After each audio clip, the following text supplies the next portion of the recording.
40 दिन लगते हैं, साइकोलॉजी भी कहती है कि 40 दिन लगते हैं किसी हैबिट को अपनाने में या किसी को छोड़ने में। नमाज पढ़नी है, फजर पे नहीं उठा जाता, 40 दिन किसी ना किसी तरह उठें, 41वें दिन आप उसको अपनी आदत समझेंगे।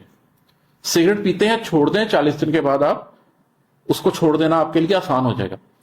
तो ये 3 काम आप करेंगे तो आप समझें कि आप उस सफर पे रवाना हो गए हैं, और अब आप खुद ही जब वो टारगेट अचीव कर लेंगे तो आपके अंदर कोई और नेकी की ख्वाहिश आएगी कि अच्छा अब इस लिस्ट को ऐड कर लेता हूं, नमाज नहीं पढ़ता था, पढ़ता हूं, अब कुछ और डाल लेता हूं। और जब आप किसी बुराई को छोड़ेंगे तो जब वो बुराइयां छोड़ देंगे, आप अपना खुद एहतसाबी करेंगे, आपको फिर कोई बुराई मिल जाएगी अपनी जात के अंदर, फिर आप उसकी इस्लाह में लग जाएंगे। तो ये एक स्टेप बाई स्टेप आपका सिलसिला चलता जाएगा। अच्छा, इसमें 2 चीजें आप नोट कर लें।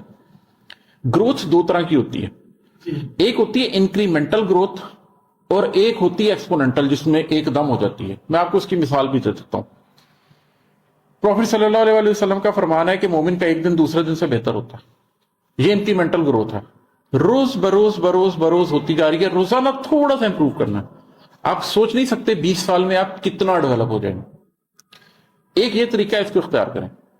दूसरा तरीका क्या है, ये मैं किसी को तजवीज नहीं करता, लेकिन आपको बता देता हूं कि क्या है और ये कैसे होता है।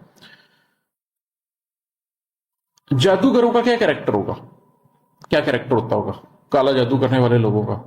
हमें कुरान बताता है कि फिरौन के दरबार में उसने उन जादूगरों को इकट्ठा किया। उनके कैरेक्टर की सिचुएशन ये है कि वो लालच में फिरौन से पूछ रहे हैं कि जब हम गालिब आ गए तो हमें क्या मिलेगा, और फिरौन ने कहा मैं तुम्हें मुसाहिबों में शामिल करूंगा अपने।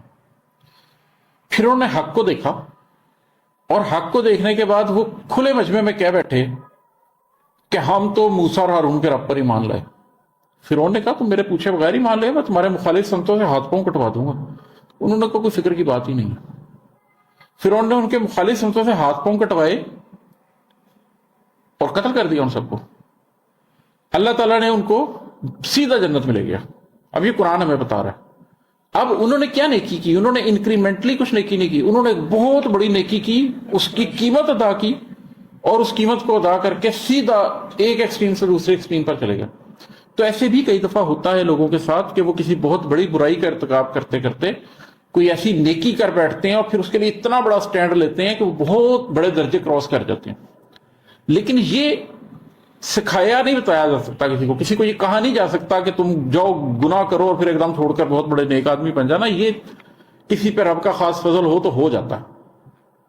तरीका वही है कि आपने इंक्रीमेंटल ग्रोथ लेनी है, छोटी ग्रोथ लेनी है।